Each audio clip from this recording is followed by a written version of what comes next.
힘들고 지칠 때 이래라 저래라 하는 것보다 그럴 수 있어 이 한마디가 더 힘이 될 수 있습니다.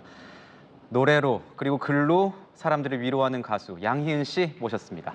어서 오십시오. 반갑습니다. 안녕하세요. 네. 그럴 수 있어라는 이 제목에 네. 에세이를 출간하셨어요. 네. 그럴 수 있어라는 게 어떤 의미에서 그럴 수 있어라고 지으신 건지 궁금해요.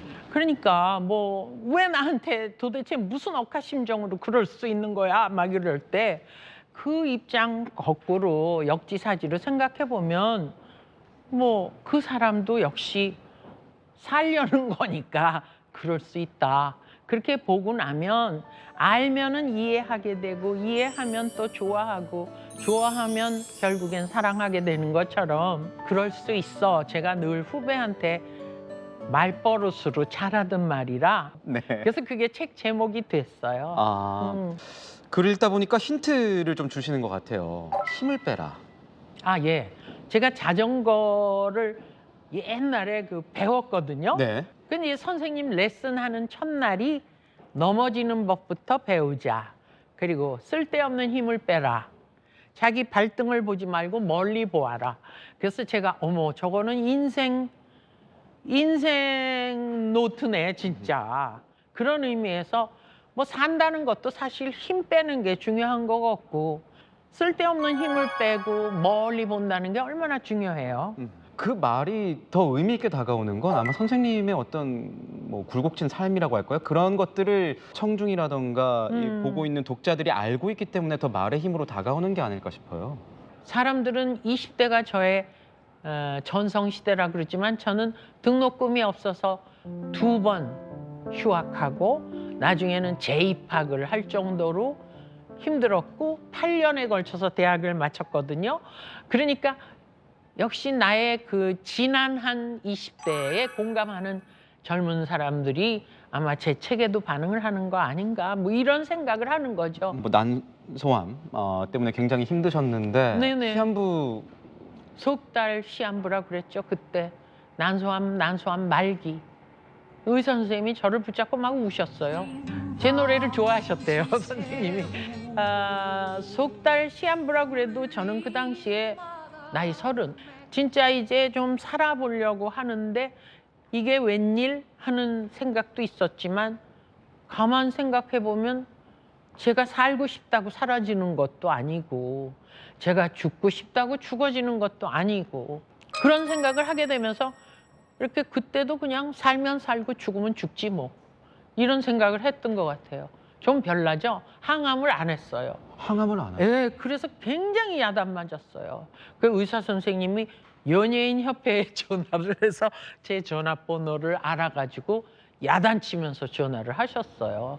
지금이 이제 흐른 상황이니까 좀 더 담담하게 말씀하실 수 있을 네네. 것 같은데 30살이라고 하시면 어떻게 그렇게 담담하게 받아들일 수가 있었던 건지.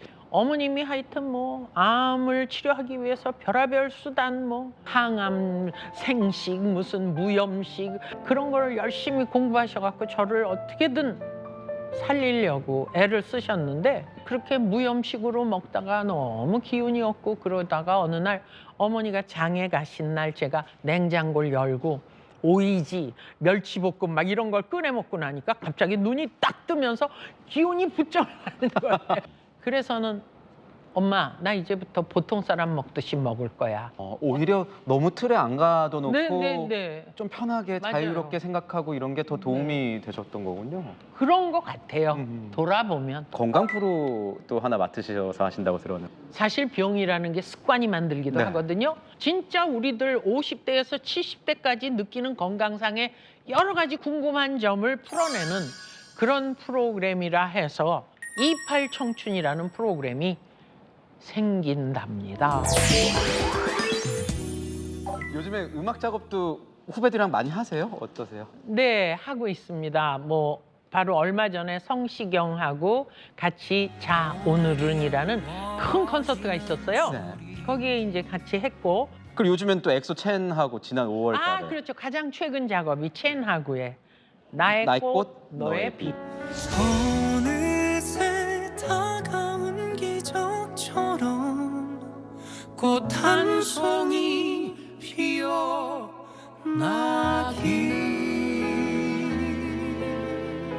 아, 근데 나는 누군지도 모르고 채널 골랐어요. 음성 중에서 고르라 그래서 음성 중에서? 엑소 멤버들 음성을 들으면서 이 사람 그랬어요. 그래서 그 사람에 대해서 저도 공부를 했죠. 좀 활동할 수 없는 시기가 있었더라고요. 무대를 잃어버린 시간이 있는 사람들이 좀 더 달라요. 무대에 설 수 없는 기간, 설 수 없는 입장이 되어본 사람들이 노래에 대해서 뭔가 또 새로운 의미를 구축하는 것 같아요. 자기 안에서. 후배들하고 일하시는 건 어떠세요? 재밌어요. 재밌으세요? 네. 좀 이렇게 안 맞다거나 세대 아니야. 차이 느낀다거나. 맞춰야죠. 당연히. 양이은 필요 없어. 너네 감각으로 프로듀싱을 해주세요. 그렇게 요구해요. 철저히 그러면 뒤로 한 발짝 물러서 계시나요? 저는 그냥 빠져요. 시키는 대로 해요. 어허. 근데 시키질 않아요, 잘. 무서워서 그런지 왜 그런지. 그래서 아니야 이런 거 아니야. 양이은 색깔을 좀 벗어나고 싶으니까 그 점에 중점을 둬주세요. 자기의 주관을 가지고 뚜렷하게 얘기를 하더라, 이렇게 프로듀싱을 하더라, 이런 후배도 있었어요? 네, 그럼요. 어떤 후배가 또? 성시경. 자, 좋은데요. 다시 한번. 계속 다시 한번. 좋거든요. 이번에 아주 좋아. 그런데 다시 한번 이런 식으로 자기가 원하는 게 나올 때까지, 그러다 나중에는 이제 제가 될 때까지. 오늘이 멀어지는 소리 계절이 계절로 흐르는 소리. 선생님은 그런 후배들을 통해서 어떤 모습으로 좀 변화하고 싶으신 거예요?